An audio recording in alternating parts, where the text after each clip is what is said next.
Siz bilýäňizmi? Türkmenistan dünýäde bir taraplyk hukuk statusuna eýe bolan juda az sanly döwletleriň biri.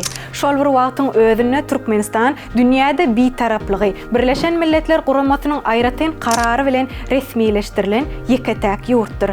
1995-nji ýylyň 12-nji dekabryna Birleşen Milletler Guramasynyň baş assambleýasy Türkmenistanyň hemişelik bir taraplygynyň statusyny ikrar etdi. Bu biziň ýurdumyzyň harby bileşikleri goşulmazlyk siýasatyny eýerýänligini, halkara meseleleriniň parahatçylykly ýol bilen çözülmeginiň we döwletleriň arasyndaky dialoglaryň ösdürilmeginiň tarapdarydygyny aňladýar. Hemişelik bir taraplyk statusymyz Birleşen Milletler Guramasy tarapyndan 3 gezek ikrar edildi. 1995-nji ýylda, 2015-nji ýylda, 2025-nji ýylda.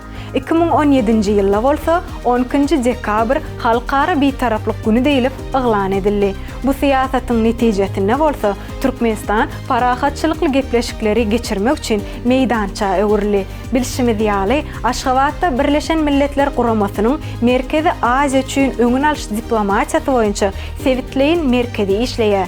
2024-nji ýylda Türkmenistan Birleşen Milletler Guramasynyň möhüm kararlaryny kabul etmeginiň başlangyjyny teklip beren ýurt hökmünde gatnaşdy.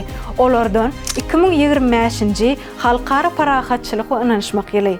Merkezi Aziýada parahatçylyk zolagy, ýadra ýaragsyz sewit üçin gollaw we Birleşen Milletler Guramasynyň halkara dostluk oýunlary.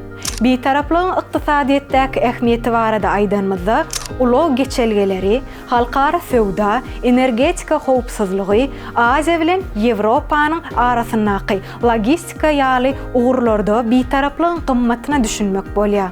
Insanperwer ulgamlarda döwlet bir taraplygy nämeler gollaýar?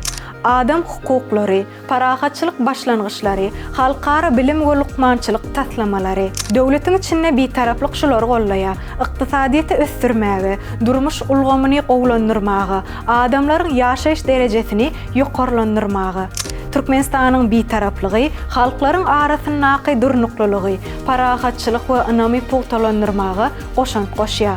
Gahrman arkadağımızın belleşi ýaly dialog parahatçylygyň kepili. Şu pursatda gahrman arkadağly gahrman ferdarymyz we ähli türkmen halkyny ýetip gelýän Türkmenistanyň hemişelik bir taraplygynyň şanly 30 ýyllyk bayramy bilen tüýsürekden gutlaýar. Bayramyňyz gutly bolsun, edil watandaşlar.